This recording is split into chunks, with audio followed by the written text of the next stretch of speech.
তো দেখো ফ্রেন্ডস, এখন বাজে হলো 7:15। আমি উঠেছি পাক্কা 5টায়। তো চলো দেখাই আমি কি করলাম উঠে। এই দেখো, আমার তো স্নান টান হয়ে গিয়েছে। স্নান করে পুজো দিয়ে নিয়েছি। এই তো পুজো দেওয়া হয়ে গিয়েছে। বাটা নামাইনি এখনো, বাটা নামাবে। থালটা তোমাদের দাদা ভাইয়ের জন্য রেডি করে রেখেছি, বজরঙ্গলিকে দেবে। তো এদিকে আমি ভাত বসিয়ে দিয়েছি, যেহেতু ছেলের স্কুল। ভাতের জল গরমও হয়ে গিয়েছে।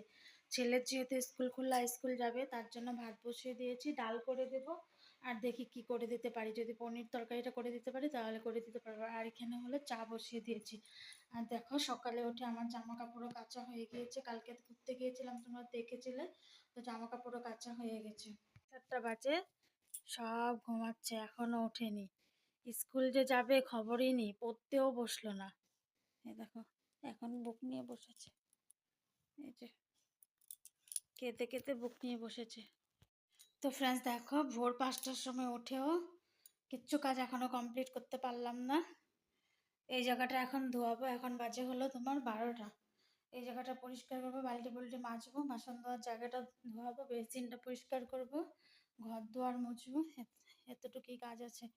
আর তোমার গুড ইভিনিং ফ্রেন্ডস, এখন কিন্তু সন্ধ্যা হয়ে গেছে। এখন বাজে হলো 6টা। দেখো, আমিও সন্ধ্যা দিয়ে নিয়েছি। এখন ঘরে বসে প্রার্থনাটা করবো। আর দেখো, ফুলগুলো যেভাবে দেওয়া হয়েছিল সেইভাবে খালি একটু নেতিয়ে গেছে। কি সুন্দর লাগছে দেখতে এখনো। পরে নামিয়ে নিব, পরে ঠাকুর শয়ন দেব, তখন তো নামাতে হবেই। তো দেখো, আমরা এখন খাবো হলো চা। চায়ের জন্য কি এনেছে, আজ পপ এনেছে। তো অন্য একটা পপ, চারকোনার যে পপ, যে চারকোনার যে না, ত্রিকোণ যেটা থাকে ওইটা আনতে বলেছিলাম, ওইটা পাইনি। তো চা পপ, এই পপটা এনেছে। তো আমরা এখন পপ দিয়ে চা দিয়ে খাবো। চলো খেয়ে নিই। দেখো, পুতুম পাখি কিন্তু পড়াশোনা করছে। আজ সকাল থেকে উঠেও কিন্তু রেস্ট করেনি।